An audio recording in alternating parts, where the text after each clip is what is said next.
Hello, everybody. We're going to get started in just a minute or two.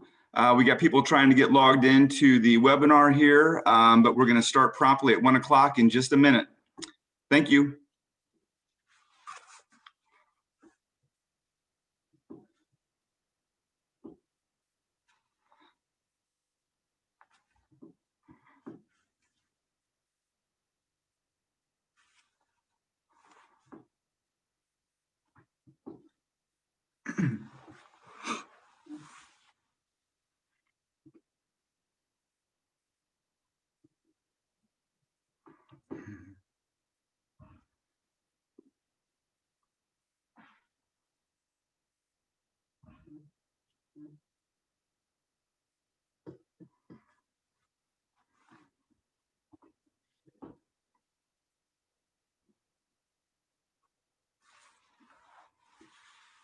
Okay, I think we're going to get started. Good afternoon, everyone, and thank you for joining us. My name is Chris Bonamy. I am the Deputy Director with the DuPage County Stormwater Management Department, and we are here today for a webinar involving green infrastructure for MS4 communities, where we will feature multiple speakers covering topics relating to the maintenance of green infrastructure practices. This is a free webinar, and 1.5 PDH's professional development hours will be available. We have several of these workshops throughout the year. The Illinois Environmental Protection Agency requires this training under the National Pollutant Discharge Elimination System program. And so we are encouraging governmental staff, including stormwater, public works, transportation, and other contractors out there to attend or view this webinar. Again, 1.5 PDHs will be available for your participation. If you do have other staff that could not attend this afternoon, this webinar is being recorded and the presentations will be made available for viewing at their convenience. And we will email that link with the information shortly following the program. Okay, before we begin, just a couple thank yous. I'd like to thank Mary Mitros. She is the Stormwater Communications Supervisor, and she helped organize the webinar. I'd also like to thank Baxter and Woodman for helping line up our speakers for this afternoon. And once again, I'd like to thank all of you for joining us. Just a real quick public service announcement. With COVID cases increasing in the state and around the country, we hope that everyone remains safe and healthy during these times and continues to practice good hygiene by washing your hands frequently, wearing a mask in public, and social distancing. And if you do feel ill or sick, please isolate yourself so that we can prevent the further spread of this coronavirus. Okay, just a couple other quick notes. I hope that everyone enjoyed a very safe, healthy, and happy Thanksgiving holiday last week. Thanksgiving is always one of my favorite times of the year. And that reminds me, I wanted to ask everyone this very important question. Why did the turkey cross the road twice? That's correct. He wanted to prove he wasn't a chicken. He wasn't a chicken. Okay. We have 4 great speakers and presentations to share with you this afternoon. We have Dan Bounds, Jack Worsham, and Colin McConnell from Baxter and Woodman, and Ryan Winston from Ohio State University. They will cover various topics related to the maintenance of green infrastructure practices. But before I turn things over to them, I do want to tell you about our chat feature. Everyone is muted, so if you do have comments or questions during the presentations, please type those directly into the chat box, and we will relay those onto the speakers following their presentations, and we'll get to as many of those as time will allow. So with that, I'm going to turn things over to Dan Bounds and Jack Worsham to give us an introduction to green infrastructure. Dan is the Infrastructure Department Manager with Baxter and Woodman and has led the development and implementation of numerous stormwater and environmental programs in Illinois and throughout the U.S. He has a bachelor's degree in civil engineering from the University of Illinois and is a licensed professional engineer in the states of Illinois and California. Jack is a civil engineer in Baxter and Woodman's Chicago office and works on a variety of stormwater infrastructure and water resources projects. Jack earned his bachelor's in civil engineering from Case Western Reserve University. And so with that, Mary, let's turn it over to Dan and Jack and have them get started. Hey, thanks, Chris. I hope that turkey crossed in a permeable pavement area twice to go along with the green infrastructure theme here. Well played, well played. Oh yeah, thanks, Chris. So good afternoon, everybody. Jack and I are going to give an introduction to green infrastructure measures for stormwater management. This is aimed for people that may not be familiar with the topic or kind of new to the concept of green infrastructure for stormwater. We'll provide some definitions, talk about a few different types of green infrastructure practices. We'll focus a lot on the benefits of stormwater management and to the environment of green infrastructure measures, and talk a little bit about the maintenance considerations as well. So green infrastructure as a definition, we try to go to the source, and maybe that's US EPA, maybe you've got some other go-tos that you like to go to as well, but any measures that use plant or soil systems, permeable pavement or other permeable surfaces, stormwater harvesting, capturing or reuse, or any kind of landscaping to underline to store, infiltrate, or evapotranspirate stormwater to reduce the flow to the sewer system or to our local natural waters. That's what green infrastructure is. It's different from our conventional gray infrastructure. When we think of our curb and gutter design stormwater pipes as gray infrastructure, it's different in that green infrastructure aims to minimize stormwater management, or to mimic stormwater management of the natural world. Keep that stormwater on site is the fundamental concept, retaining that rainwater where it falls, capturing it, retaining it, infiltrating it into the soil surface so that that water could be uptake by plants, and the nutrients be uptake by plants and have beneficial use of that water on site. So when we're thinking green infrastructure, we're thinking about the infiltration of that water, allowing plants to evapotranspirate that or harvest that, store it, harvest it, reuse that water on site. Regionally, green infrastructure is typically used for preservation of or restoration of natural landscapes, forests, our floodplains, our wetlands. But locally, it consists of on-site practices such as bioretention, planted areas, trees, green roofs, permeable pavements that can be implemented on-site to capture stormwater and reuse that on-site. So there are many benefits of using green infrastructure to manage your stormwater in your area, including absorption and filtering of that stormwater on site, the flood control benefits of retaining that water better on site and reducing the amount of runoff. That in turn reduces the pollutant load to our local waterways, better mimics the natural environment on how Mother Nature used to manage stormwater before development, provides great enhancements to our local habitat, and the beautification aspect, just the natural planted areas provide a lot of natural beauty to our local sites. So the practices that we're going to focus on today for this basic introduction include things like rainwater harvesting, capturing that stormwater in rain barrels, cisterns, or green roofs, and then planted rain gardens, bioswales, or naturalized areas. Wetlands or water quality basins, larger scale green infrastructure measures, and things that can be used in the more urban environment like tree boxes, pervious pavements. And then there's a host of manufactured products out there that provide the same function as green infrastructure, natural planted areas. So with that, Jack, why don't you kick things off with rainwater harvesting and reuse? Sure. So rainwater harvesting can be something on as small of a scale as a cistern or rain barrel, or in places like the arid Southwest, it might be used for a full-scale irrigation system. The basic idea is that you capture and reuse rainwater using a collection system, some form of storage.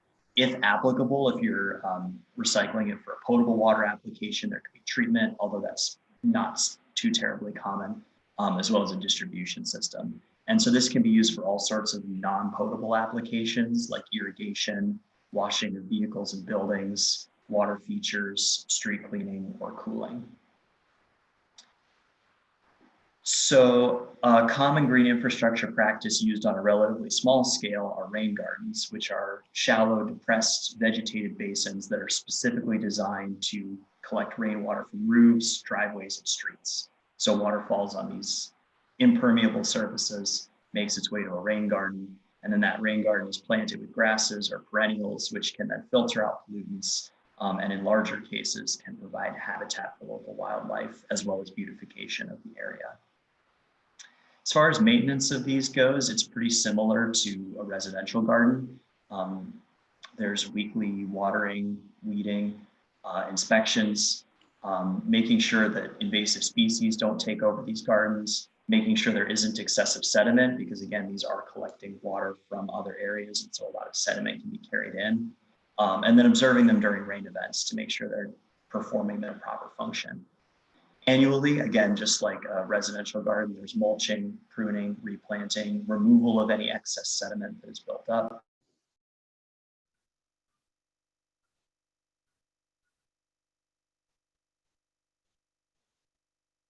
Hey, Jack, sorry, I think you accidentally got muted there. Okay. So you see here in the bottom right-hand corner, there's an issue with gullying after a rain event. So there's a lot of water that is making this not conducive for a garden. And the solution in that case would be adding a berm, more plants, rocks, just designing this thing as much as you can so that it continues to perform its proper function.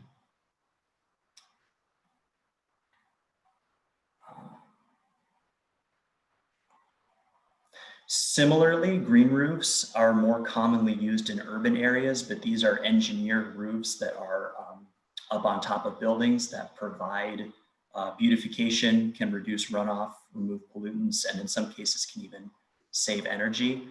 And the maintenance practices are pretty similar. Again, weeding, replacing plants as necessary, making sure that it's watered, cleaning up in the spring in particular to make sure that you're cleaning out any dead vegetation that is in there. And then maintenance inspections to make sure that it remains performing its proper function. When we talk about naturalized areas as a green infrastructure practice, we can be talking about either maintaining native plant areas or planting new areas with native vegetation. So as an example, here on the bottom of this slide, you see the little prairie on the campus at UIC. This was planted in an area that used to just be open grass, which does not provide as effective infiltration as a natural area. And so they took this area of grass that they weren't doing anything with and planted natural Illinois prairie vegetation, which restores the natural infiltrative properties and is more aesthetically pleasing than just an open lawn. The maintenance for these is a little bit broader. There is weeding involved and removing invasive plants if they're seen. And then sometimes controlling the area by pruning and maintenance or even prescribed burning. Unlike turf grass, there's no mowing required for these areas. Similar, but a little bit different are bioswales. So these are vegetated areas, but they are specifically designed for stormwater conveyance. So they're designed to slow down, filter, and infiltrate runoff before it arrives at a storm sewer or a natural water body. So you see in this typical cross section down in the bottom right, oftentimes there will be an underdrain in these bioswales, and that's so that water can pass entirely through them, but you get a cleaner water that ends up either in your storm sewer or in a natural water body. The thicker the vegetation in these swales are, the more effective they are, and they can a lot of times be planted in areas that were previously impermeable, like road ditches or other low areas. As far as maintenance goes, bioswales should be inspected at least monthly to make sure that there is no excessive erosion from the water that's moving through. Making sure that the flow of the water is not obstructed, because again, these can take in a pretty wide runoff area, and so there's potential for a lot of trash or other things to get in there. And then making sure that the vegetation is healthy, both making sure that invasive species are not taking over, as well as making sure that the plants that you want to be in there are healthy and that the soil and water composition is conducive for them. Removal of weeds, invasive species, trash and debris, and then especially in fall, making sure that these don't get clogged with dead leaves, because that's a really fast way to see that these are not performing as they should. And then after a rain event, bioswales should be holding standing water for no more than 2 days after a large rain event. If you see excessive ponding in these, that's generally an issue because that's not how these are designed. And then similar to all of the other things that we've discussed thus far, cutting back the vegetation and replanting as necessary to make sure that it's properly vegetated. With that, I will turn this back over to Dan to talk about water quality basins. All right. Thanks, Jack. So most of us are probably familiar with stormwater basins or flood control basins, designed and managed for water quantity control, but basins can also be designed for water quality improvement as well. And they can be designed as either dry basins, primarily focused on detention, or wet basins focused on retention of stormwater. With dry basins, as the name implies, that this basin is going to completely dry in between rain events, which means it can have a multiple use benefit as ball fields or park areas. And these basins can provide significant pollutant removal and absorption of stormwater and constituents within that stormwater. Conversely, a wet basin may have a permanently filled water area within that basin, or wet enough to act like a wetland with that type of different vegetation. And the function is a little bit different in that pollutants would be removed by not only sedimentation, like a conventional basin, but you can also get bacterial decomposition of pollutant loading within the basin and uptake by plants and algae within the wet portions of that basin. Maintenance considerations are many, and that would include after storms, inspect the area for trash, any debris buildup, sediment buildup within the basins. We've got to make sure these keep functioning properly, so clearing out the inlets, outlets of any debris that have built up during storms or through wind action. Need to inspect the riprap sides and pipes to make sure that the basin is going to continue to hydraulically function as designed, and then have a long-term maintenance program for cleaning out the sediment that's going to build up over time as designed within the basin. Make sure we don't have any stagnant pools forming, standing water where we don't want that to happen in the dry basin situation. Have a mowing program, regularly mow the basins to keep them clean, tidy, and then invasive species is something to keep an eye on. If it starts to move into these basins, going to have to start a maintenance program to keep that from taking over. Wetlands are similar in function to basins, but typically larger and shallower. When we're thinking wetlands here, we're not necessarily talking about natural wetlands, but more of a constructed wetland designed for green infrastructure stormwater management.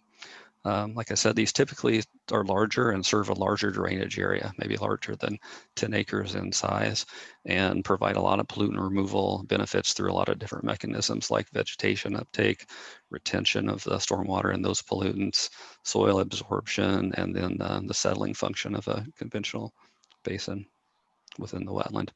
A lot of times these are designed with a forebay to capture a lot of that sediment prior to entering the wetland areas, and other debris that could be coming in with stormwater flow. So wetland maintenance could involve at the beginning a lot of vegetation management to try to get that vegetative growth established, being healthy, starting to mature into the natural wetland into the beginning, especially in the early years. Assessing bank stability, looking for areas of erosion, especially after a rain event. Typical maintenance of removing trash, debris, branches, any kind of overgrowth around the inlets, outlets of the different wetland areas to make sure that the system is hydraulically functioning properly. Again, invasive species, a lot of vegetation management involved with the constructed wetland and making sure invasive species do not take over as a long-term maintenance practice. And then again, with the forebay to try to protect the wetland area, there's going to be a lot of maintenance there with keeping that forebay cleaned of sediment and trash and debris that the forebay is collecting and doing its design job. In more of a urban area, tree boxes can be installed in areas where it might be difficult to get other vegetated areas or other green infrastructure practices. Concept of the tree box is to, as shown in the photos, create an area for a tree growth to intercept rainfall and provide abstraction of stormwater within the leaf canopy of that tree, so that tree can help evapotranspirate some of the water and take up some of those nutrients. These will increase infiltration and uptake water through the root system of the tree and uptake nutrients. And always have an engineered soil mix, and typically an under drain that's connected to the storm sewer to drain excess water that's getting into the tree box. And these can really increase that beautification or improve the aesthetics of an area like a parking lot, curb line that may be difficult to provide other natural landscape features. Tree box maintenance involves typical tree maintenance, really. When the trees are young, we're going to be watering those. Going to be staking, straightening, make sure the tree growth is happening at the early years of the tree maturity, mulching the substrate, and providing a little protection for the tree trunks while those trees are young. Typical tree pruning, making sure the tree's growing in the intended direction, regular tree check health, and keeping that root collar clean. Pervious pavements, per the turkey crossing the road 2 ways earlier, he may have done that on porous pavement.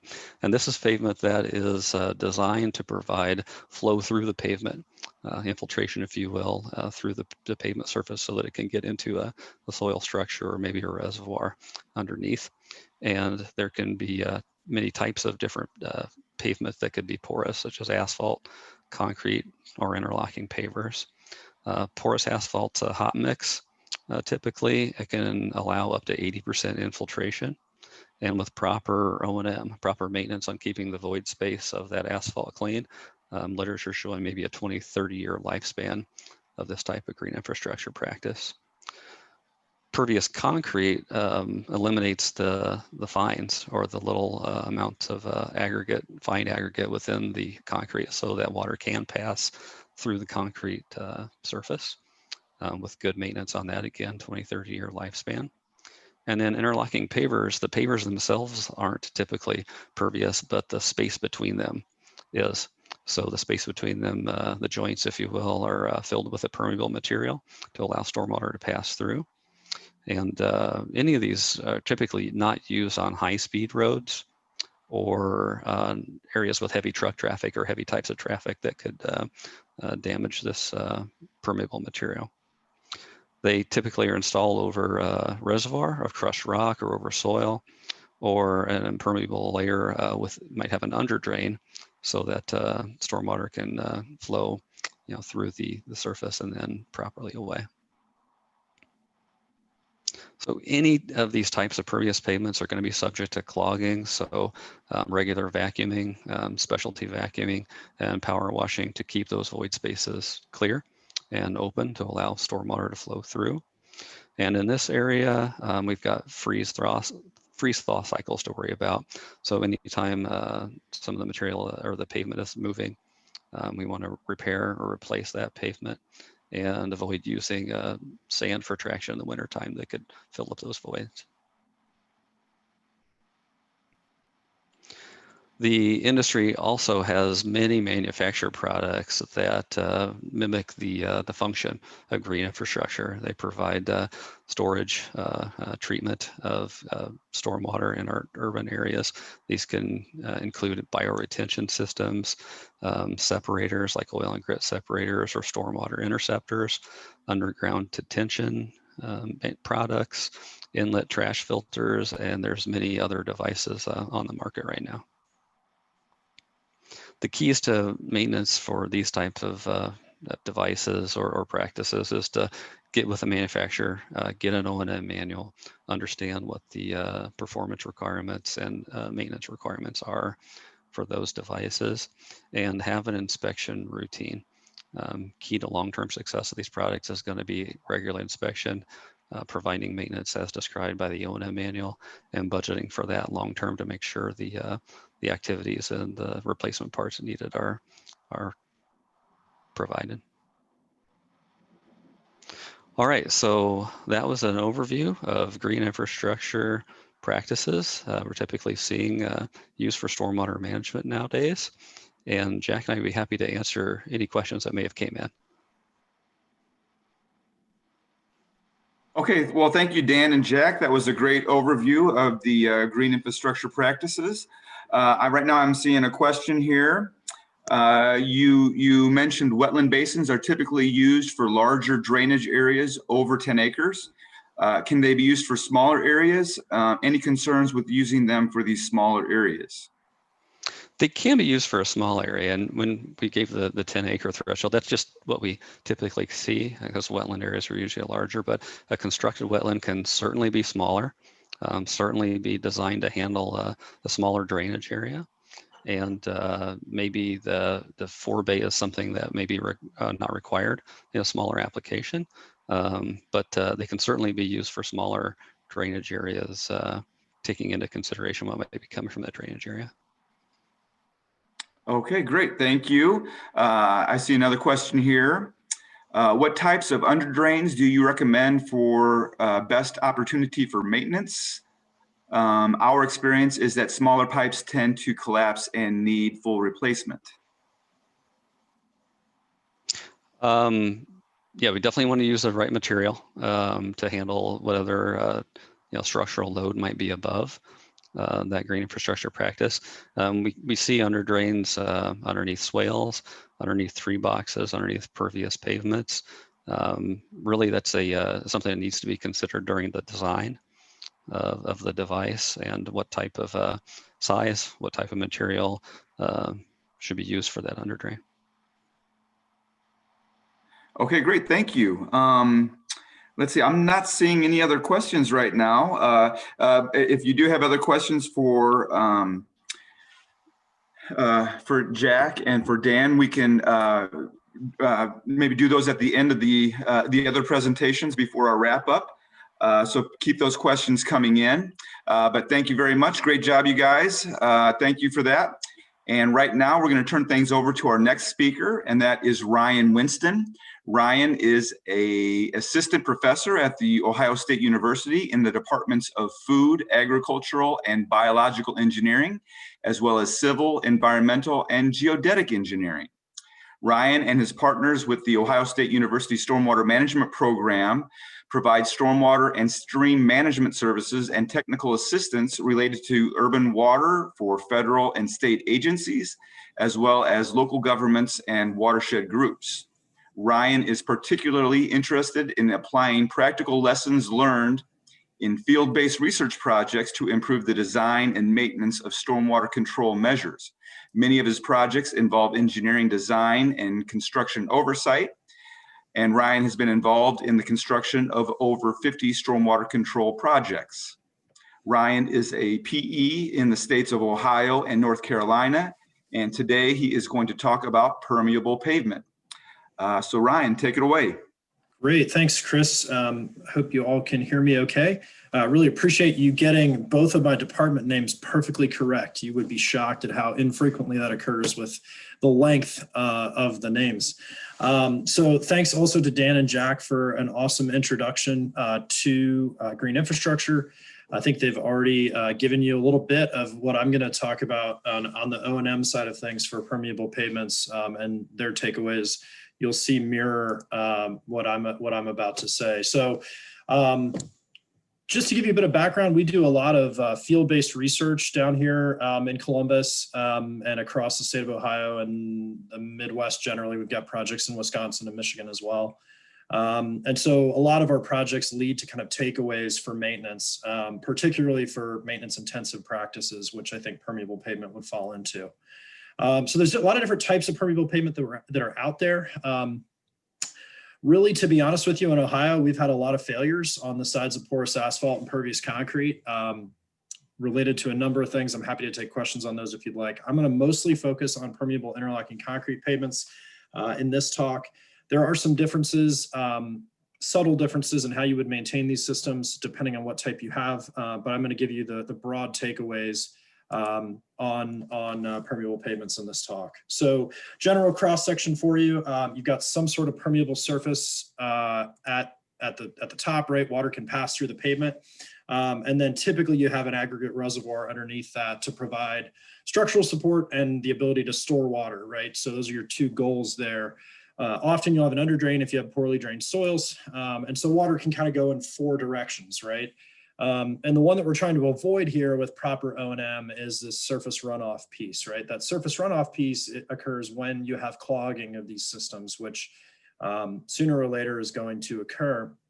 And so that surface runoff piece is really critical, because at that point, these systems are really acting like an impermeable asphalt or concrete, right? So that's why we need to maintain, is to reduce that piece of the water balance.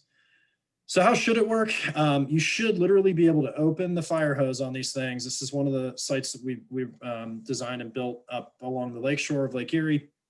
And so newly installed pavements should have really, really, really high, almost unmeasurable surface infiltration rates, 500 to 1,000 inches per hour, minimum a couple hundred inches per hour for sure, once they're at a newly installed sort of state, okay?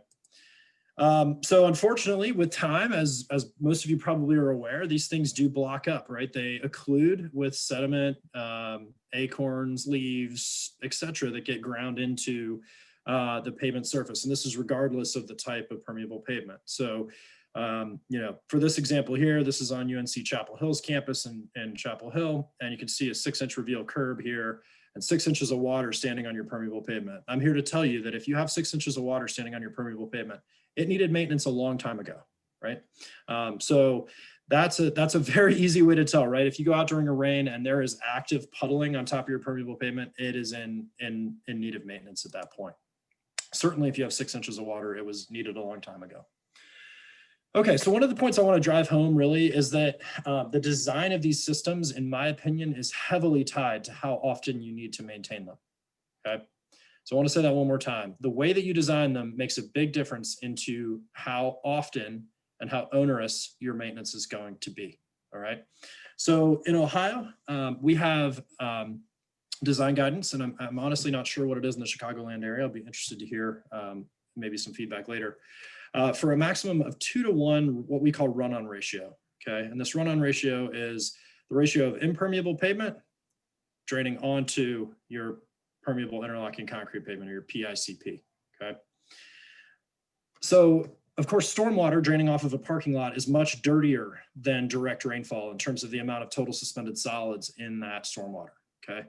So the more run-on you have, the more stimulus for clogging you have in this pavement, and the quicker it is going to occlude. All right.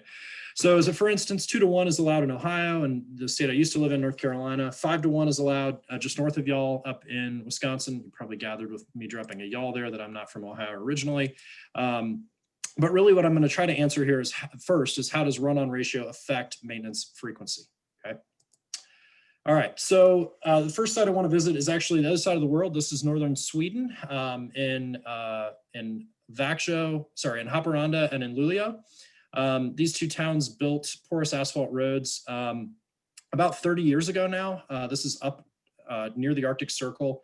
I got to visit a university over there. Parts of my job are not so fun.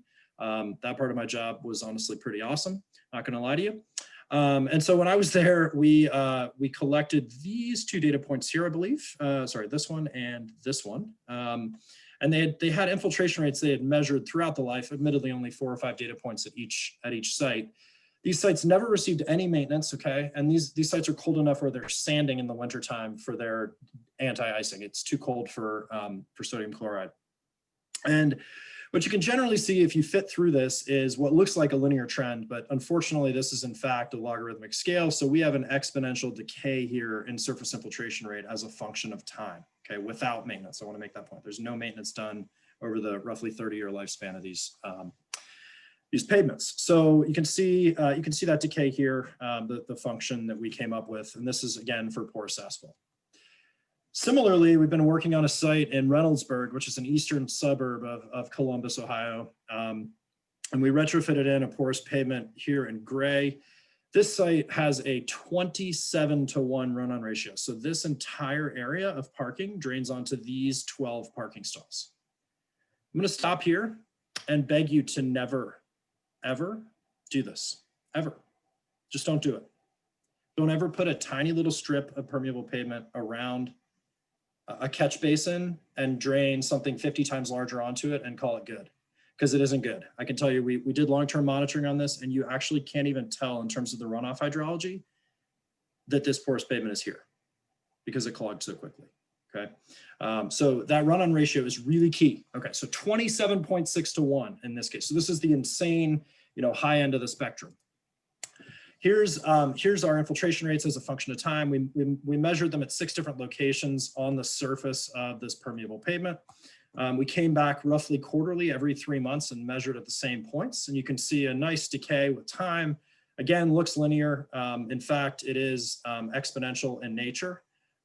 So we think across all different types of permeable pavements that you can pretty well estimate the loss of surface infiltration rate with an exponential decay. Of course, the equation itself is going to be related heavily to things like run-on ratio and perhaps also slope of the pavement surface, as that would make a difference as to the velocity of the water and how much of it actually enters the pavement subgrade. So what we're recommending right now, and please don't shoot the messenger if you feel like these numbers are wrong, but these are the recommendations we've put forward right now to the state of Ohio, is to the following, and it really relates only to run-on ratio at this point. Of course, there are other factors that would make a difference, and so this is still going to be somewhat site-specific. But for direct rainfall, we're recommending maintenance roughly every 2 to 3 years. Maybe it's every 1 year. Maybe in a really clean site, it's every 5 years, but it's not very frequent, put it that way, right? At the other end of the spectrum, this Meijer store that I just showed you, roughly 25 to 1. I mean, monthly might be too infrequent. You might have to do it after every storm, right? I mean, it's such a high sediment load onto the pavement that it's just going to clog very, very quickly. These numbers out here, I would really recommend you stay away from. It's going to be too frequent a maintenance for any owner to really feel comfortable biting off on that. We're really recommending people stay on this side of the spectrum, 2 to 1 or less, and the lower you can go with that ratio, it's a pay me now or pay me later type of issue, right? There's an upfront cost to more permeable pavement and less impermeable, right? Because permeable tends to be more expensive. But in the long run, there's a higher maintenance cost when you push to a higher run-on ratio. So there's a life cycle costing that needs to be done here. Another thing I'm going to not show you any data on, but we have tons of data on, is looking at how spatially heterogeneous the clogging is in a particular parking lot or in a particular permeable pavement application on a road. And it is very spatially heterogeneous. So if you're underneath a tree, that tends to clog more quickly than not. Or if you're near, for instance, the landscape, hardscape interface, this area clogs because this gravel is running onto the pavement. So things like that are site-specific needs that are hard to quantify. One thing that's not hard to quantify, pretty much all concentrated flow paths are going to clog very, very quickly. So along curbs, for instance, permeable, impermeable interface is another one that's a very obvious spot for clogging. And that's because it tends to act as a forebay, an area for sediment to drop out. And what I mean by permeable, impermeable interface is this. So this is a impermeable concrete in the drive aisle and then pervious concrete in the parking stalls you can see here. Of course, the drive aisle is crowned in the middle as a typical road is, and so we've got water sheeting off in either direction, right?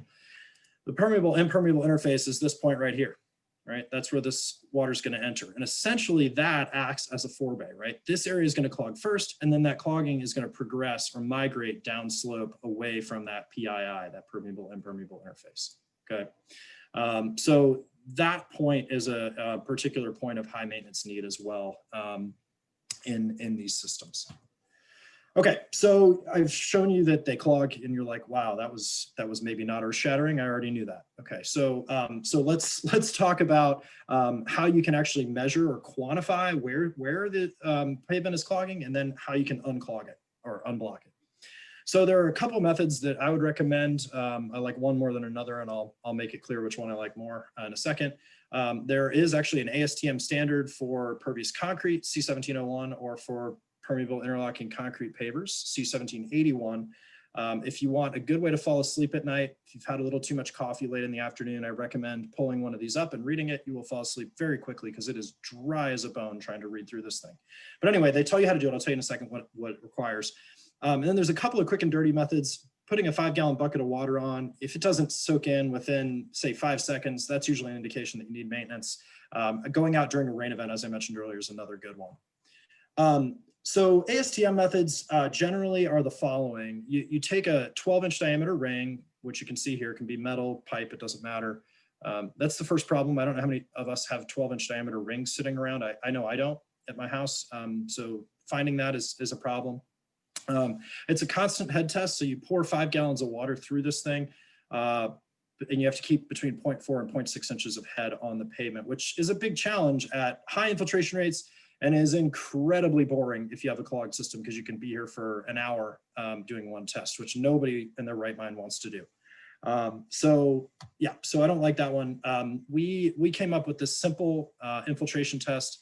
I tried to call it the shallow head infiltration test originally, but the acronym didn't quite work out. So we went with simple infiltration test. I see some smiles, so thanks for laughing at my terrible jokes.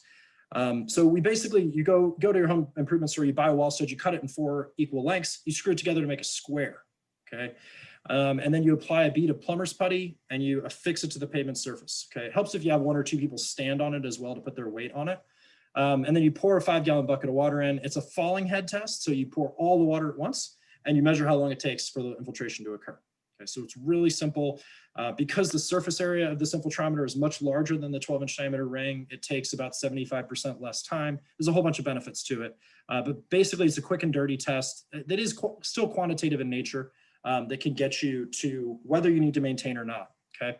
So what I like to say is if 90% of your pavement is functioning really well and there's one 10% spot that's underneath a bunch of trees and it's really clogged, it's probably okay, right? You're going to be fighting a losing battle at that point. But if 80% of your pavement is clogged, that's when you know you need to come out and really do some maintenance. So this is what we recommend. If your simple infiltration test, your sit test is less than 30 seconds, it's like new, you're good to go. 30 to 60 seconds, probably just continue your preventative maintenance. Anything more than 60 is really when you need to come in with some restorative maintenance, something with suction, something with pressure washing, as Dan mentioned very astutely earlier. Okay, anything more than 90 seconds is badly clogged. We've also started to try to take into account this run-on ratio side of things. So you can, of course, calculate infiltration rate, the number of inches of water you put into the infiltrometer over the time that you measure. And so for direct rainfall, we're saying, if it's less than 10 inches per hour, that's probably a time at which you need to start doing some restorative maintenance. You can see as our run-on ratio goes up, we really ratchet up that minimum infiltration rate. And the reason for that is that when you have run-on, it necessarily has a velocity in the X direction, right? It's running off of another asphalt that has a slope to it onto your permeable pavement. And so there's less contact time there and more chance for surface runoff to occur. So we essentially set a higher baseline infiltration rate or minimum infiltration rate for those conditions, okay? All right, so let's talk about how to actually do maintenance. What are the best methods since we know that, that we need to do it? So certainly basic good housekeeping skills are key. So if you have construction nearby, really street sweeping daily, keeping that sediment off the road that might be draining to it or off the parking lot that might be draining to it is an obvious one, but is critical. Blowing off things like leaves and acorns, particularly in the autumn season, is another one. I don't have it in here, but certainly winter maintenance, keeping snow piles off of permeable pavement is going to do you a world of good and not having to maintain these things, because snow is extremely dirty when it comes to sediment. It's essentially a concentrated pile of pollutants and sediment. So plowing snow off of the permeable pavement is another one that I would mention. All right, getting to actual techniques. We've done a lot of work in this area. I'm going to show you just some of the things we've looked at and give you some ideas of what's out there. So pressure washing and suction was mentioned earlier. This was some testing we did in Sweden as well. You've got vacuuming on the left here, pressure washing P in the center, and then vacuuming and pressure washing together on the right. And then the same thing repeated in another city in Haparanda. And this was the same porous asphalt roads I mentioned earlier that we did these tests on. We did them in triplicate side by side. This is actually me pressure washing at a 30-degree angle to kind of blast out the sediment out of the porous asphalt.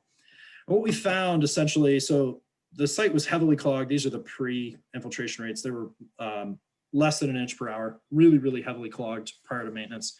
What we found is that the vacuuming on its own did have a substantial and significant, did improve things substantially by about tenfold, okay, or slightly more. But any treatment that had pressure washing, that blast of high pressure water, was better than vacuuming alone. So we think the two of those together, your vacuuming and pressure washing in one system, is probably, from what we can tell right now, the optimal maintenance technique for porous pavements more broadly. Okay, looking at different types of street sweepers, because street sweepers are often things that cities and municipalities have already invested in for things like catch basin clean out and other NPDES requirements. We tested, this was down in Durham, North Carolina. We tested a site that was heavily clogged again. This is pre-maintenance on the left. Mechanical street sweeper, so just bristles and friction from the bristles in the center, and then regenerative air street sweeper on the right. And those are pictured here. That is bristles, but also a blast of downward air and then suction on the other side of essentially the boom that goes underneath the truck here, okay? So it's supposed to blast the sediment off the surface and then suck on the other side, essentially. So what you can see is pre-maintenance, heavily clogged, 2.5 inches per hour. We about doubled that with 5 passes of the bristles only, and then increased that 6-fold when we added in the suction. So anything with suction is going to be better than pure friction alone, particularly when it's bristles on a street sweeper, because in the case of PICP particularly, they can't actually get down into where the clogging occurs, which is in this interstitial space between the bricks. Okay, the clogging is going to occur down here, and you can see it's not cutting it. Okay, so anything with suction is going to do better. So for preventative maintenance, we really like regenerative air street sweepers for all different types. That because they provide that additional suction force to sort of break up that clogging material and pull it out of the pavement. For restorative maintenance, for sites that are really heavily clogged, we like a vacuum truck or something that combines pressure washing and suction. Vacuum trucks have this boom on the back, obviously, that most folks use for catch basin clean out, but a lot of them have big 6-foot wide vacuum booms across the width of the truck as well. And that's where you can really do a lot of damage as far as covering a lot of surface area quickly. So we tested these, this was at Northeast Ohio, on a site that was kind of getting close to clogged here on the left. Came through with 1 pass of the vacuum truck, and we were back to about 500 inches per hour, which is within spitting distance of brand new. So this worked quite well. 1 year later at the same site, we got back to a clogged state. And you can see 3 passes with the same vacuum truck, we're back up in the same range as, newish, okay? So these work quite well, lots and lots of suction. They've got an RPM dial on them, so you can start out at a lower RPM and then kind of dial up the suction if you're not getting enough removal of the clogging material. Last piece I want to mention, there's a lot of data on this slide. I'm gonna ask you to not look at the left-hand part of this slide. You can just forget about that part. Look at the right-hand part. Okay, this is a regenerative air street sweeper, a site that's pretty clogged. This is actually the Meijer store I showed you earlier. So this is pre-maintenance here, post-maintenance here. And you're like, what the heck, Ryan? You just told me that regenerative air street sweepers work, and you're showing me that it made the infiltration rate worse. And in fact, the reason for this is in the title of this particular slide. This maintenance was done in the rain. And what we think happened is that the wetting of the organic material that clogs up the pavement surface, when you apply suction to that, it kind of consolidated all that material and sort of smashed it together. And it made it more difficult to lift out of the pavement. But not only that, it actually made the infiltration rate worse. So we would highly recommend, and this is kind of a new one, we would highly recommend that you make sure you do this maintenance when it is dry, probably 24 hours after the last rainfall. It was actually actively raining when we were doing this maintenance, so I do want to make that point.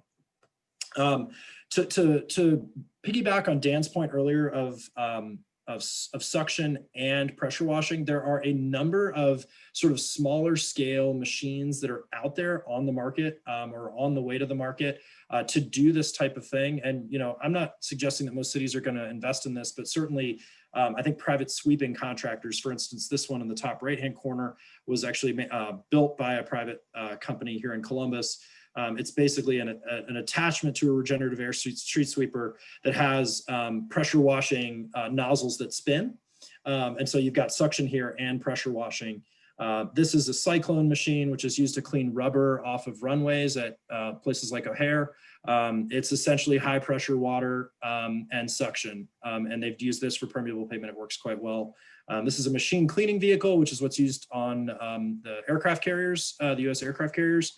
And again, it's high pressure water. We tested this in Columbus and worked quite well. So the combination of high pressure water and suction, I think, is kind of the best of the best that we know of right now. All right, the key thing for PICP, I want to make this point, and I'm almost done. You have to refill the gaps with gravel after each maintenance, okay?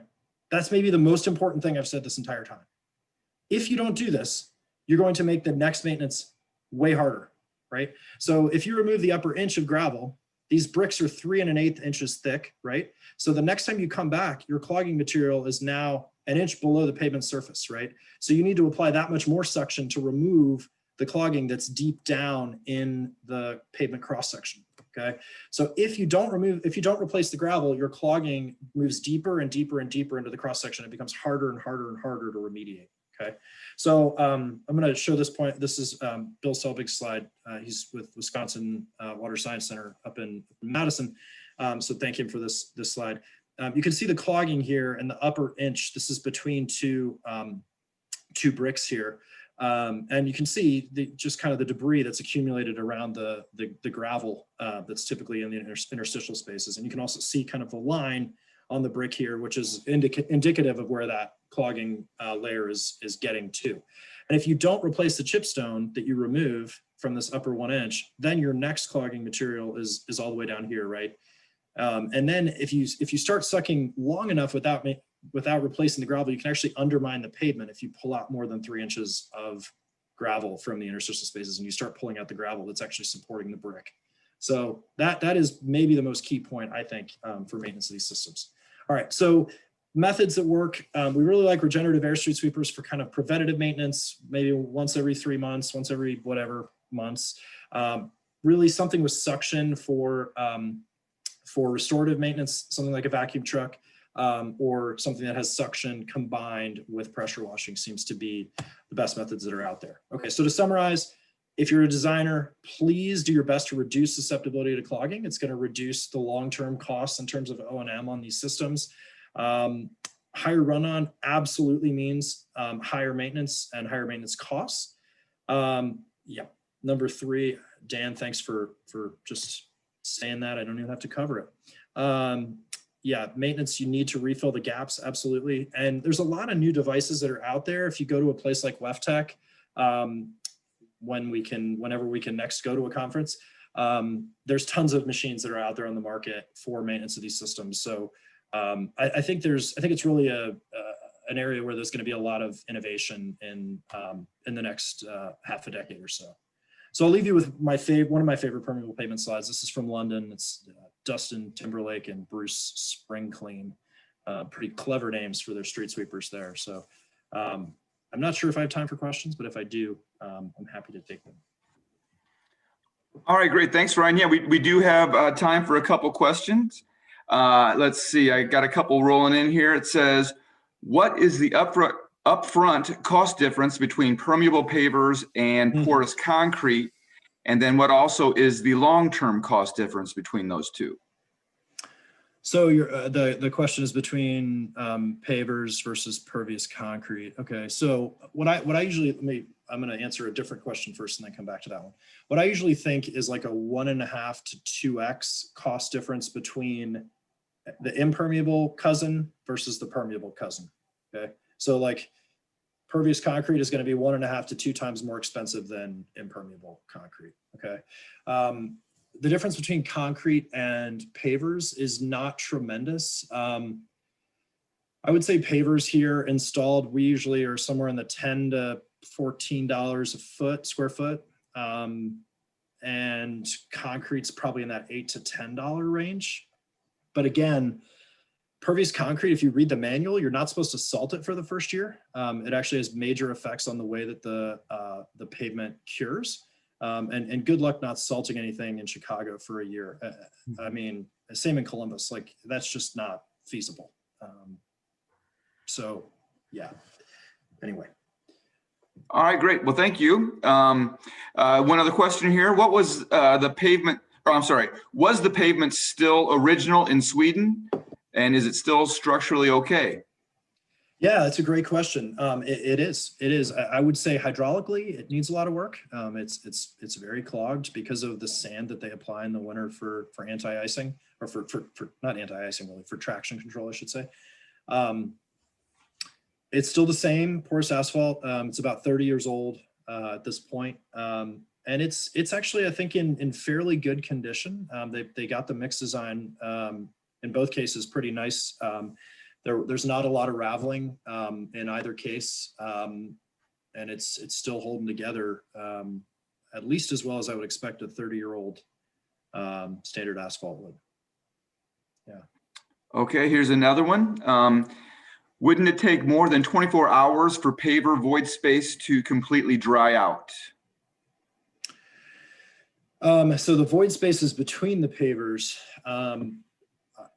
I guess if it was really, really badly clogged, but I would consider really badly clogged to be 1 inch per hour. That's like really horrendously clogged.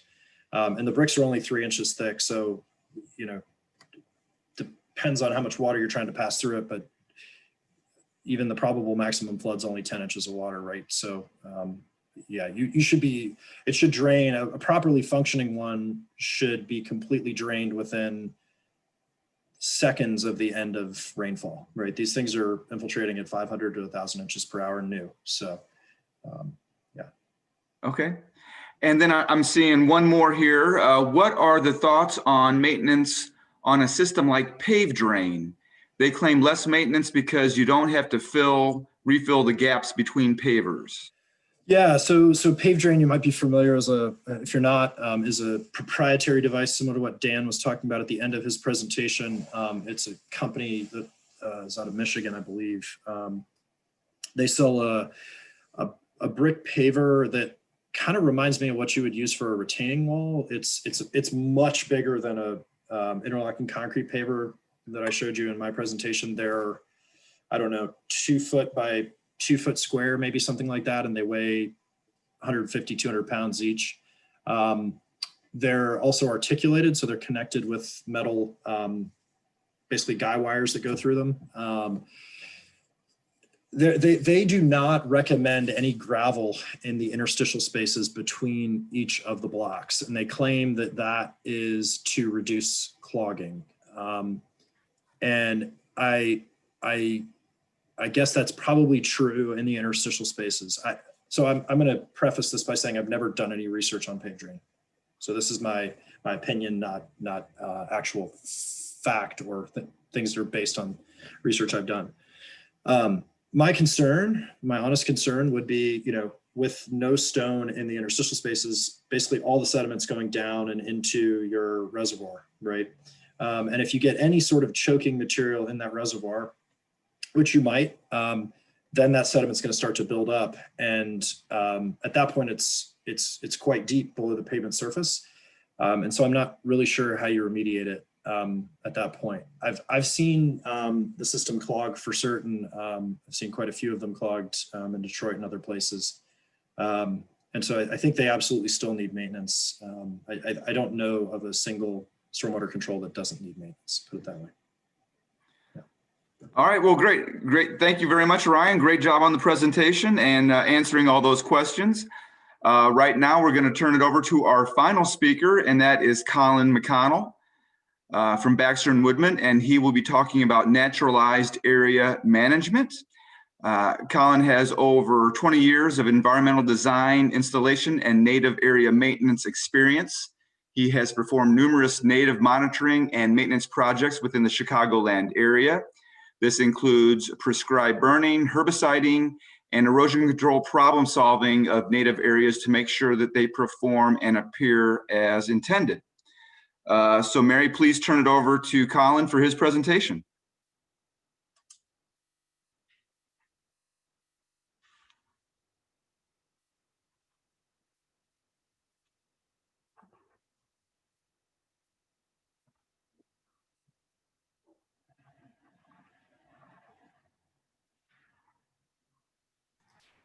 Can everybody hear me? Yes, sir. Okay, good. Yep, my name is Colin McConnell. I'm going to be kind of talking about maintenance of native areas, and basically kind of what season they go into and kind of what goes into them. There are 3 types of native areas that are basically within the Chicagoland or most areas that we're kind of doing for the urban sprawl. The first one is the conservation open space areas, which are mostly the areas that have been dedicated by homeowners associations within subdivisions to municipalities, or municipalities themselves have donated them to some kinds of conservation application management practices. Then we have the detention basin / retention basin areas, which Jack and Dan kind of talked about, which are strong native maintenance areas, which act more as a stormwater facilitator. And then we have conservation districts or forest preserves, which are exclusively managed by their own crew for the most part. So the benefits of these native areas are very strong in for example, for infiltration of chemicals and so forth. We can see on this slide here that the root zones of most native plants are very deep. Basically, the number scale on the right and left are by feet. So a lot of these have up to 19 feet of root zones, which can really absorb water, recharge aquifers and so forth. They're really good in absorbing carbon dioxide and producing oxygen, especially in areas that are maybe more of what people would call or classify the concrete jungle. So as you can see, or if you can't see the arrow on the furthest to the left of that, that's actually Kentucky bluegrass. You can see from that the root zone is basically about 1.5 inches, comparably much smaller than what you see on the other native species that would be going into native areas. And to kind of cross over what Dan and Jack were talking about, these are most of the species you're putting into the rain gardens as well. As you can see in these pictures, one of the huge benefits of native vegetation is the root zones, and you can see how the lack thereof can cause huge erosion issues along detention basins and ponds. The picture in the bottom right corner is just a pond bank. As you can see, it's not very large, but the wave action alone has basically destroyed the edge, created a lot of that erosion and sediment to enter into the pond, which has, in most cases, in almost a lot of cases, sedimented up areas, which is concerned for the volume that you take into account and sediment filling in storm structures. The top picture is a drainage swale through a subdivision.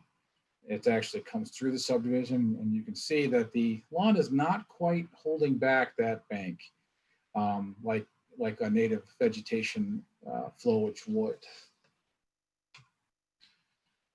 There's a lot of benefits to these native areas. Mostly it's the lower maintenance cost. Instead of having a mowing crew going out there every week, using the gas up, mowing it to 1 or 2 inches, you're going into a native area probably once, 2, 3 times a year, depending on what needs to be done in those particular native maintenance areas. They can stand large changes in precipitation, as we all know in this area. In the spring, something like this would be very beneficial when we get those 2 to 3 inch rain events and then go to drought for the summer, especially this year. Most grass species that we would normally have for our lawn, they last basically about 1.5 days underwater and they die. A lot of your native species can withstand almost months underwater. Once the water drains away, because of the root zones and because of the native aspect that they have, they can come right back. They create wonderful habitat for wildlife within these natural urban sprawls that we have within the counties and even in southern Wisconsin. And if you don't think there's wildlife in these areas. I'll be the first to admit that we were doing a project in Lake Zurich on Quinton Road in 22 in Lake County. We saw 3 or 4 coyotes coming out between the homes of a subdivision to come into the area that we were doing restoration in. So the wildlife is here, and this creates nice little pockets for them to kind of hide in, and for people to, to be careful of watching, but it's good for them. And then most people say the flowers are really pretty. I do have quite a few people who say that it looks like weeds, and until the flowers start to grow, it doesn't look good. But if it's done well with a nice little mixture of grasses and forbs, you're going to have a really nice, pretty looking scenario that people will be able to walk through. In a lot of these areas, the biggest thing that people need to understand is trying to figure out how the budget and level of importance of these areas. The budget is basically based on what we need to do in each area. And depending on if we have multiple native areas within municipalities or corridor areas, how much are we willing to spend in these areas and the level of importance of these areas. Per se, we may need to do a little bit more brush in one area. We may need to hold back some budget on doing some in another area for some herbiciding. We need to do a prescribed burn. These all have to be worked into a yearly budget to try to figure out where the money is best suited to go and what work needs to be done. Each native area has, obviously, like I said, a level of importance, and it's all dictated on the year. Sometimes you don't need to burn an area. Sometimes you do. Sometimes you need to herbicide. The size is a great factor. If it's a larger area that we need to do work on versus 2 or 3 little small rain garden areas like Jack and Dan were talking about, we have some open swales, we have some acreage that comes into consideration. Weather and the season are also huge factors. We are looking at a spring season, the snow just melted. We can actually push off on some maintenance until the vegetation starts to pop, or we have an extremely wet year. Maybe some of the wetland areas we can't really get into. So maybe this year we're going to spend a little bit of money on the upland areas, knowing that the wetland areas will probably need a little bit more maintenance because we can't get into them the next year. So now I'm going to kind of break it down into each season. Each season basically has work that kind of goes along with it.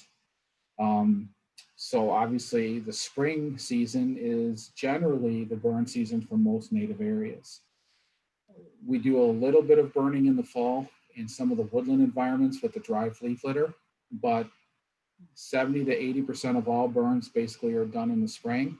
The snow kind of pushes down a lot of the prairie vegetation, which keeps the flame height down, dries out in the spring before we kind of get the rains.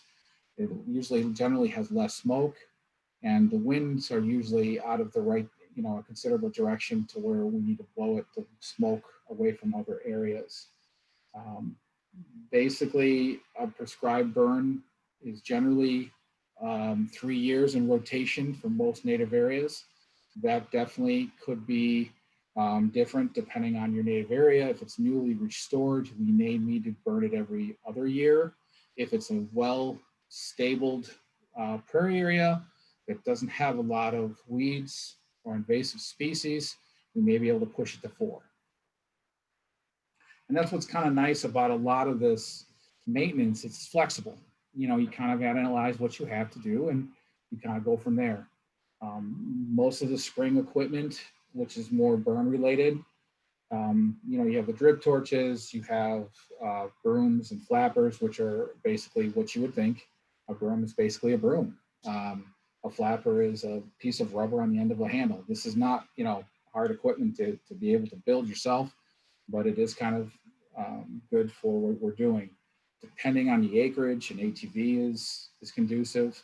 Backpacks with water, road signs, radios, and then like all of maintenance that's done in native areas, safety gear, PPEs are very important in basically every season that we work with when we get out into the field doing maintenance work. Summer season. Basically, the summer season is your mowing and your herbiciding applications. Mowing is basically done once, usually late spring to early summer. It's mowed from 8 inches to 12 inches high, and there's a reason for this. Basically, what we're trying to accomplish with native mowing is we're trying to mow off most of the invasive species that start off quicker in the spring.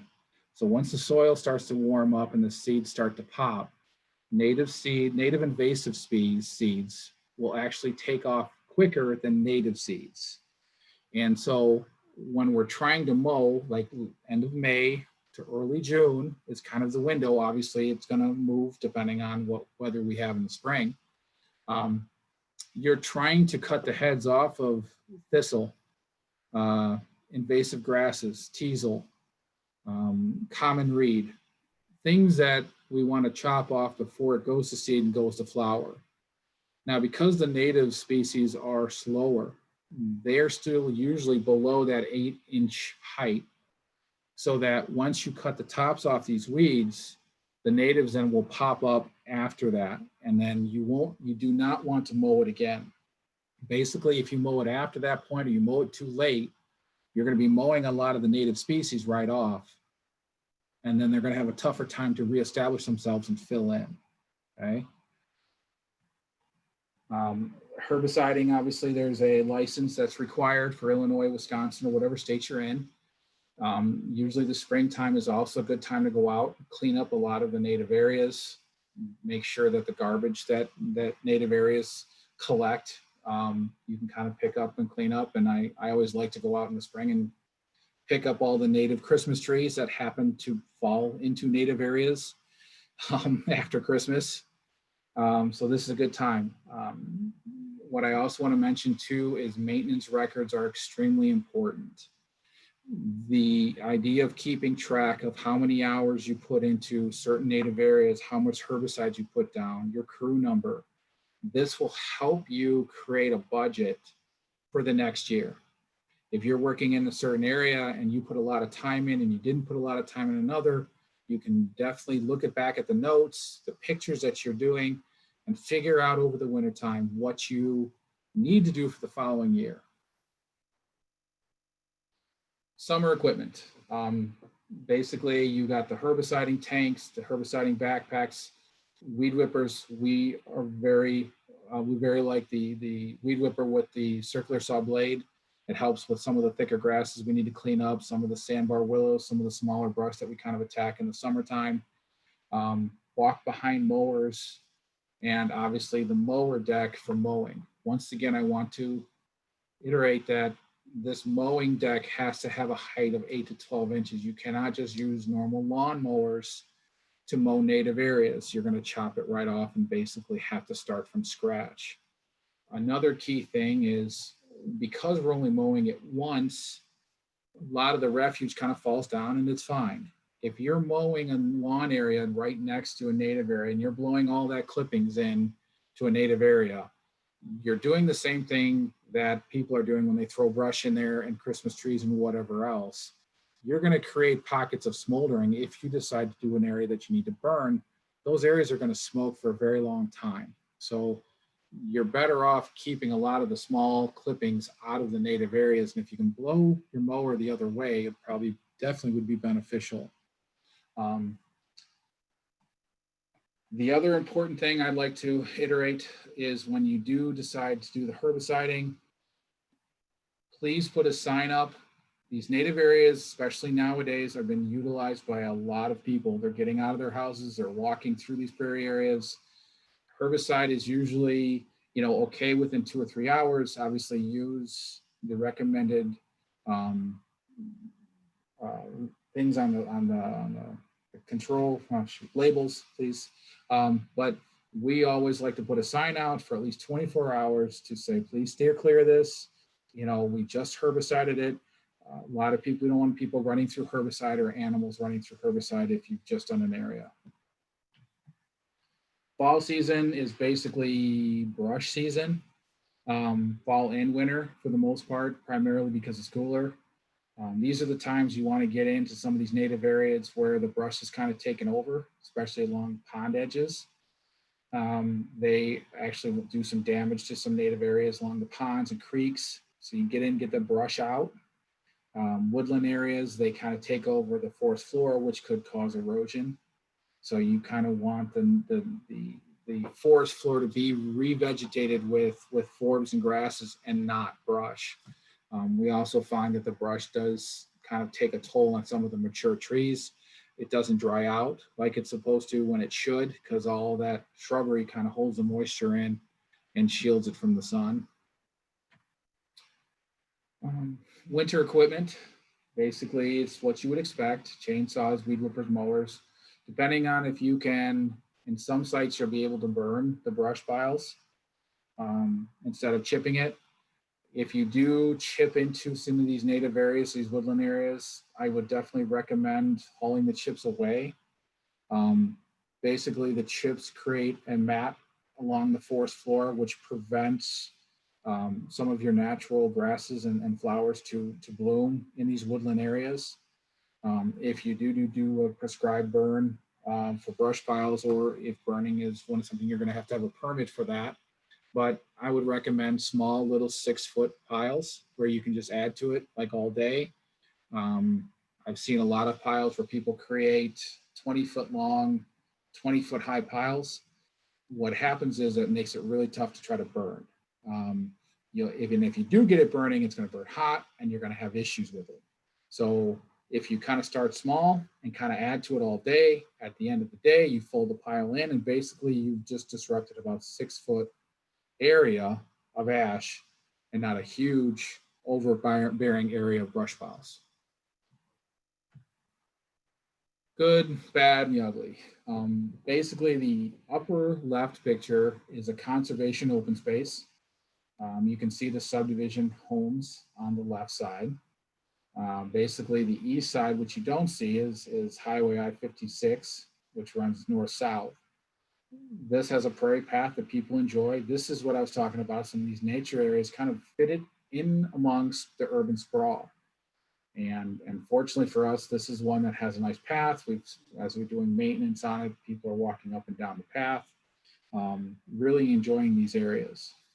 The upper right picture is an area that is supposed to be kind of a water infiltrated area, like a detention basin along a creek. It wasn't doing really that well. It was mostly weeds. So this is something that we ended up doing some retrofit to turn it more native so that it could have some more native species within it. And we also were able to clean and fix the storm structures, some maintenance that needed to be done to this to turn it into something that was more beneficial to the municipality.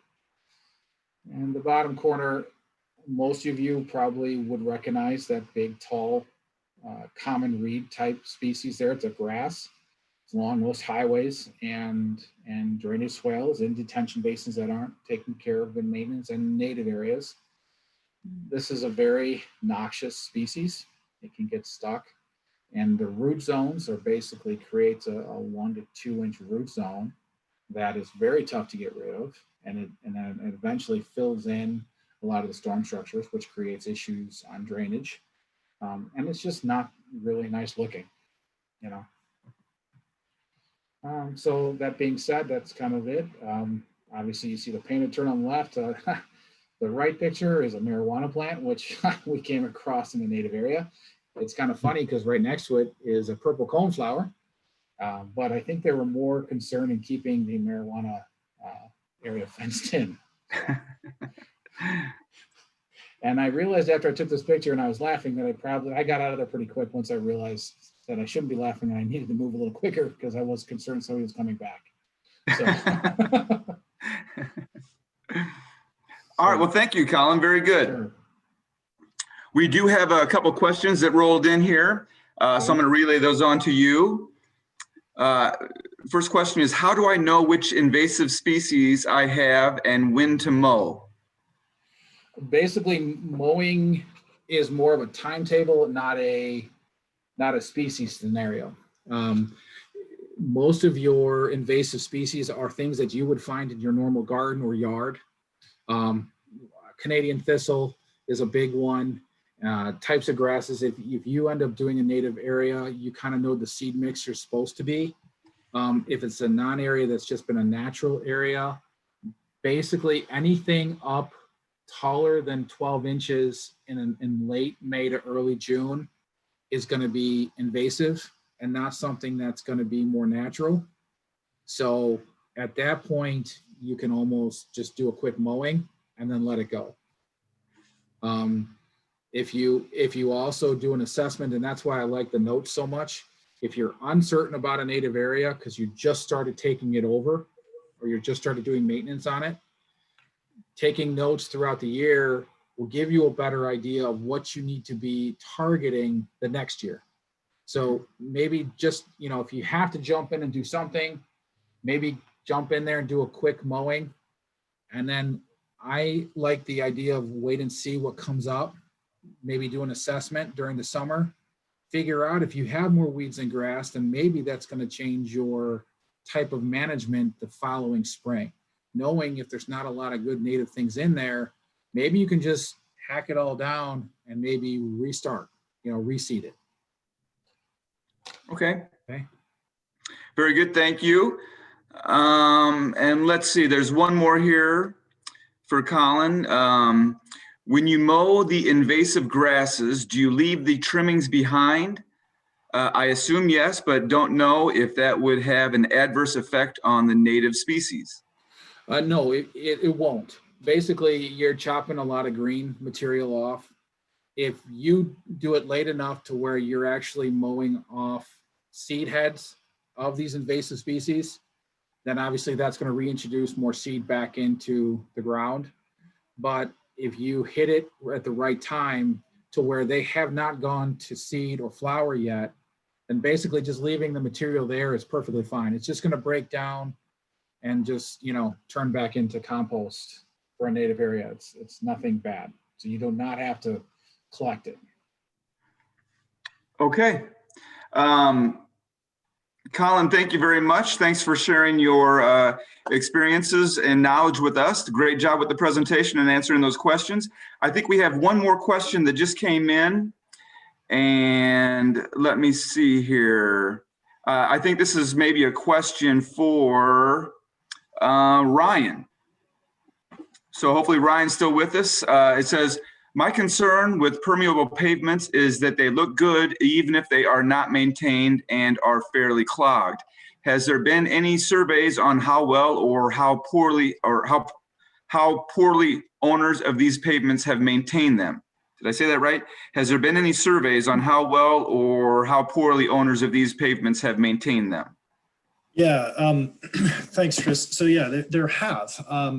I would say I'm not aware of any in the Midwest. Maybe someone else on today knows of some.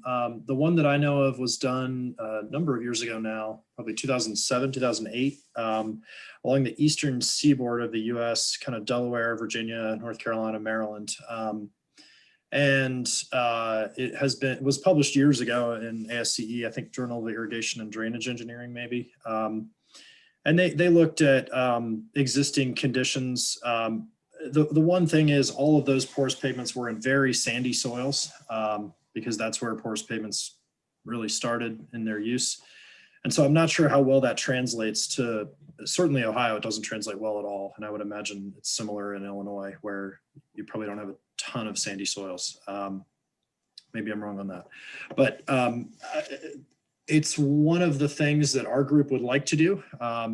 We've been looking for a small amount of funding to make that happen and have just been unsuccessful.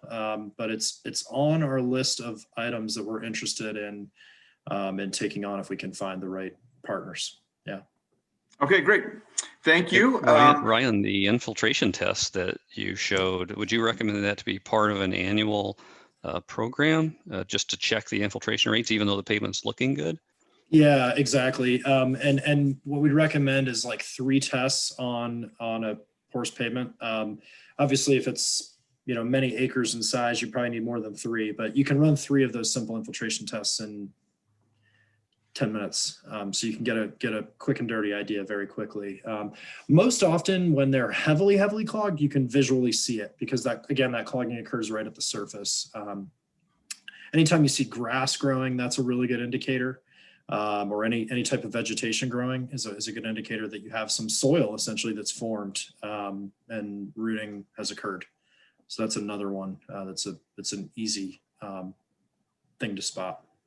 All right, great, thank you. And it looks like we have maybe one more question for Colin. It says, is controlled burn something that has to be done? Most native areas would require burning. But I know in some of these, and I've had in some of these situations where some of these native areas are put so closely to buildings, structures, like I mentioned, highways, we can't do the burning. But what we can do in that type of application is in the early spring, we almost have to do a mow, like chop everything down to simulate the burn and get everything. And then if that's the case, then we have to get all the material off, because that's what a burn does. Basically, it burns all the material off, lets the soil get warmed up a lot quicker, which gets the native species to pop earlier, which have them compete with the invasive species. So if you cannot burn an area because of logistics of where it's located, then yes, you need to be able to mow it to basically nothing, flail mow it, and then harvest all the material off the top of it to simulate what a burn would do. All right, great. Thank you, guys. We only have a couple minutes left, but thank you very much. Great job on all your presentations and answering those questions. Like I said, we only have a couple minutes left, and I'm going to turn things over to Sarah Hahn. Sarah is our director of the Stormwater Management Department, and Sarah is going to wrap things up for us and add some closing comments. So, Sarah? Thank you, Christopher. And on behalf of DuPage County Stormwater Management's department, I actually want to start by thanking everyone who attended. We appreciate that everyone is taking this initiative so seriously. And I think we had about 150 attendees or maybe more than that. So that's really outstanding. And of course, thank you to all of our speakers. We always appreciate the time you're taking to share your information and expertise with us. It helps us improve water quality within our own systems and also educate others on how to improve their water quality. Every time we have these seminars, I learn something new. Today, amongst the many things I took in, I learned from Jack that we should be monitoring our rain gardens and looking for red flags like drain down time taking longer than 2 days. And then additionally, Dan and Ryan went into further depths of what to look for when determining size, location, and design for permeable pavers, noting that these considerations can drastically change our maintenance demands. And finally, Colin, our vegetation expert, explained the importance of vegetation selection and seasonal maintenance and how that can really be an indicator of future success. A couple more items before you leave us. Please join us next Thursday, December 10th at 10 a.m. For our second seminar of this MS4 series. When we send out the presentation, we'll also send out a link to sign up for that seminar if you're not already signed up. And I want to take just a minute, as we have just a few left, to toot our own horn here in our department. As many of you probably know, our water quality program is based more on watershed boundaries than political boundaries. And we definitely feel like we are providing a better service to our region by doing that. As part of our MS4 and NPDS program, we've developed a series of videos that we are making publicly available. These videos are both targeted for MS4 communities as well as residential best practices. You can visit our YouTube channel and view all of these videos as well as share them on your own sites. But also we're going to take a minute to show you a couple of these short videos so you can see the nature of how they are set up. And I think Mary Beth has to switch to that if she can.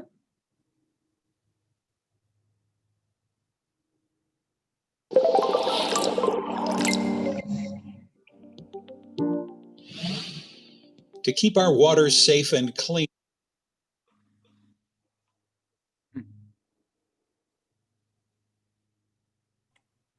Can you guys hear that? Yes, but if you could press play again.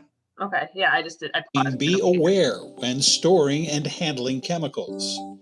Chemicals should be stored in appropriate containers and in a designated area to prevent spills and leaks. Use original containers or appropriately labeled containers. Choose a designated storage location, a space that has containment. Storing and handling chemicals using best management practices helps protect local waters from pollution. Remember, everything that goes down storm drains flows directly to our streams and rivers.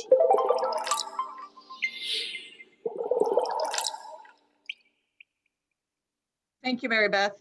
And I think we have 25 of these videos in total, and some are for the communities and some are, like I mentioned, are for residential use. You can find them on our YouTube channel, and you can definitely share them through your own community. We had a lot of fun making them as a staff, and hopefully you enjoy them for what we've put together within our municipal budget or our limited budget to be able to create these for all of us to utilize. Until then, we will see you guys next week, Thursday, 9 a.m. to have our next seminar.